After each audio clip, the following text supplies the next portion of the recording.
Hey guys, what's up? It's JeanitaMarieBlue, and in today's video I'm going to be showing you guys how I make this beautiful jungle-esque backdrop. This can be used for parties, gatherings, anything like that, and today we're using it for a photo shoot.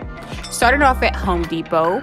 I got a piece of styrofoam and we are actually going to get this cut. It was only about $14 and we plan on cutting it right down the middle so we can have an area to do a lot with it. Okay. Alright, so we have our foam board and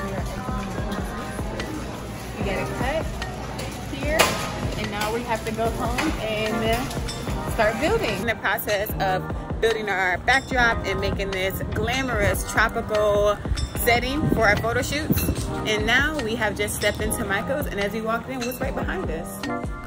Tropical leaves. Okay, so here we are at Michael's getting our items. Hey Natasha. So we have to separate the two. We've got a knife, and there's a little bit more tension here, so I'm just cutting that away. And now we have our two sides. So now we need to begin adding our leaves. Now we have different types of leaves. We have these ones here, and we have sets. So what we want to do is that we want to put these in a pattern going along. We have these really, really big ones that I'm just like obsessed with. We got these from Michael's and they currently have a 60% off sale. So we looked up and got these for $10 a piece. Traditionally, they run for $16.99. Okay, so here is our second pack. And right here, this is our garland.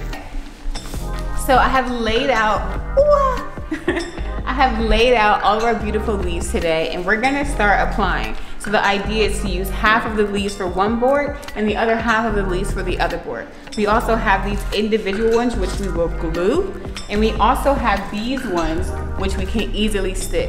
So Amazon guys, Amazon.com will link all these down below. Be sure to check them out. Okay, so as you can see, I'm gonna start by just taking the flowers and I'm going to just press them into this foam board. It really goes in really easy. You just gotta put a little force on it. Once this is nice and full, we're gonna go through in the bottom. We're gonna fill up the bottom. We're focusing on the top first, okay? And I'm just adding as many as possible, trying to fill it up. Really still going in, and I'm filling in as many spaces as I want. I do want it to be wide and vibrant, so I also am focusing on the outer corners. And we also want it to have multiple dimensions. So if I see there's not a flower, it's like this one in this area here, I take this and I put it there just to add more variety in each area. And I'm just gonna continue along. One thing I like to do is sort of to make them 3D, I will press them in and also bend the leaf a little bit. That way it sort of sticks out how I like. Now I'm gonna go in with my hot glue gun and I'm gonna glue these flat flowers to it. These also came in the Amazon pack with all of these flowers, and I'll be sure to link it down below. Now I'm just taking these, and I love how big they are because they fill in the gaps really, really well.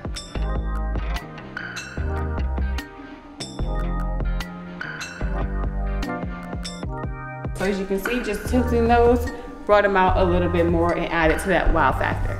Now I have my garland, and I want to do another backdrop down the middle. So I'm just gonna take this apart and I'm just gonna lay it right across using tape because I want to take it down after. If I was keeping it up, I would use something a little bit more permanent.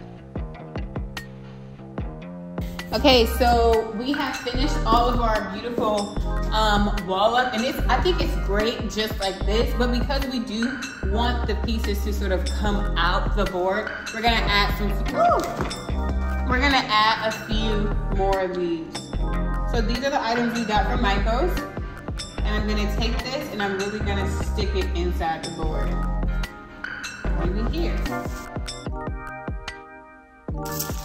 We have these small ones here that we're gonna use to fill in. So what we're gonna do is actually take these off of the rod that they're on.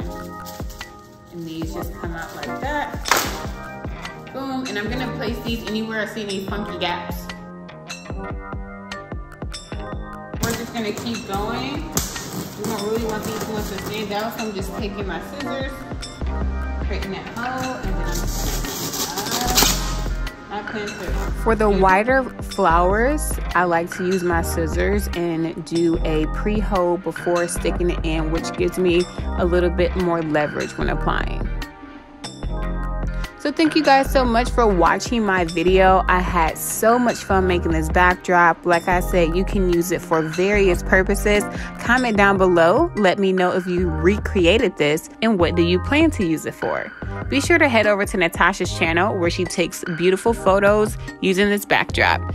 And as always, be sure to subscribe. My name is JeanitaMarieBlue. Always remember to be blessed, be beautiful, and most importantly, be you. Always be yourself.